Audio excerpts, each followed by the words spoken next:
ദുബായിലെ ആകാശഗോപുരങ്ങൾക്ക് മുകളിൽ ഇന്ന് യുദ്ധത്തിന്റെ നിഴൽ വീണിരിക്കുന്നു. ഇറാന്റെ മണ്ണിൽ അമേരിക്ക ഒരു കരയുദ്ധത്തിനു മുതിർന്നാൽ അതിന്റെ വില നൽകേണ്ടിവരുന്നത് പശ്ചിമേഷ്യയിലെ സുരക്ഷിത താവളങ്ങളായിരിക്കുമെന്ന് ഇറാൻ വ്യക്തമാക്കിക്കഴിഞ്ഞു. അമേരിക്കൻ പടയുടെ കരുത്തിൽ വിശ്വസിച്ചിരിക്കുന്ന യുഎഇയും ബഹ്റിനും ഇറാന്റെ ഈ ഡെഡ്ലി പ്രഖ്യാപനത്തെ എങ്ങനെ നേരിടും?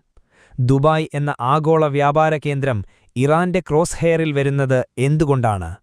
ഇറാനും അമേരിക്കയും തമ്മിലുള്ള ശീതയുദ്ധം ഒരു സമ്പൂർണ്ണ യുദ്ധത്തിലേക്ക് വഴിമാറുമ്പോൾ ദുബായ് എന്ന ആഗോള നഗരം എന്തിന് ഇറാന്റെ ലക്ഷ്യസ്ഥാനമാകുന്നു എന്ന ചോദ്യത്തിന് ആഴത്തിലുള്ള രാഷ്ട്രീയവും തന്ത്രപരവുമായ മാനങ്ങളുണ്ട്.